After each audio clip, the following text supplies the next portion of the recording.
ده من التي يزير عميل نقوال নেই বিস্ফোরণ, নেই ধোঁয়া, কিন্তু মুহূর্তেই অন্ধ তথা দিশেহারা হয়ে যেতে পারে বিশ্বের সবচেয়ে শক্তিশালী মার্কিন নৌবাহিনী।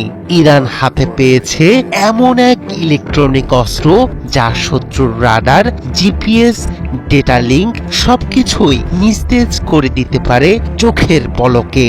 আমেরিকার নজরদারি ড্রোন MQ-4C ট্রিটন নিখোঁজ কিভাবে হলো তা নিয়ে চলছে চুলচেরা বিশ্লেষণ। উঠে এসেছে ইরানের অবিশ্বাস্য ক্ষমতার জাদুকরী এক অস্ত্রের কথা। মিসাইলের বাইরেও অবিশ্বাস্য ক্ষমতার এই অস্ত্রই যে সেই ড্রোনের মৃত্যু ঘটিয়েছে সেটি এখন জোর আলোচনার বিষয়বস্তু। ইরানের আকাশসীমার কাছে জরুরি সংকেত পাঠানোর কয়েক মুহূর্ত পরই রাডার থেকে উধাও হয়ে যায় মার্কিন নৌবাহিনীর অত্যাধুনিক নজরদারি ড্রোন MQ-4C ট্রিটন। পারস্য উপসাগর ও হরমুজ প্রণালীর প্রায় 30,000 ফুট উচ্চতায় নজরদারি চালানোর সময় হঠাৎ করেই বিচ্ছিন্ন হয় যোগাযোগ। এই নজরদারি ড্রোন নিখোঁজের ঘটনাকে ইরানের প্রতিরক্ষা সক্ষমতার বড় বার্তা হিসেবে দেখছেন বিশ্লেষকরা। গুঞ্জন উঠেছে ইরানের ইলেকট্রনিক ওয়ারফেয়ার সিস্টেমই আমেরিকান ড্রোনের সর্বনাশ করেছে। ইলেকট্রনিক ওয়ারফেয়ার, সংক্ষেপে EW, যা সরাসরি বিস্ফোরণ নয়, এটি অদৃশ্য আঘাত।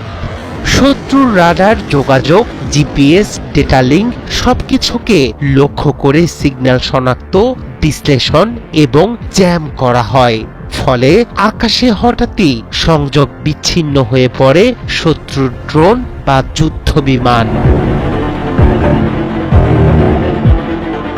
সম্প্রতি কয়েক বছর ধরে এই সক্ষমতা বাড়াচ্ছে খামেনি প্রশাসন। তাদের তৈরি কোবরা V8 সহ বিভিন্ন জ্যামিং ও সিগন্যাল ইন্টারসেপ্ট সিস্টেম উপকূল জুড়ে মোতায়েন রয়েছে বলে দাবি তেহরানের।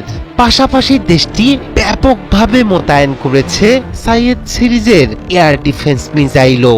এই সমন্বিত ব্যবস্থায় প্রথমে শনাক্ত করা হয় শত্রুর সিগন্যাল, এরপর শক্তিশালী জ্যামিং সিগন্যাল ছুড়ে যোগাযোগ বিচ্ছিন্ন করা হয়। প্রয়োজনে লক্ষ্যবস্তু নির্ধারণ করে মিসাইল লক্ষ্য করা সম্ভব।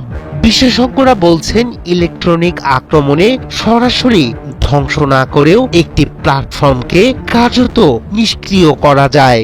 যদি ড্রোনের জিপিএস স্পুপ করা হয়, সেটি ভুল নির্দেশনা পেতে পারে, ডেটা লিঙ্ক কেটে দিলে নিয়ন্ত্রণ হারাতে পারে, এমনকি যুদ্ধ জাহাজের রাডার ব্লাইন্ড স্পট তৈরি করাও সম্ভব।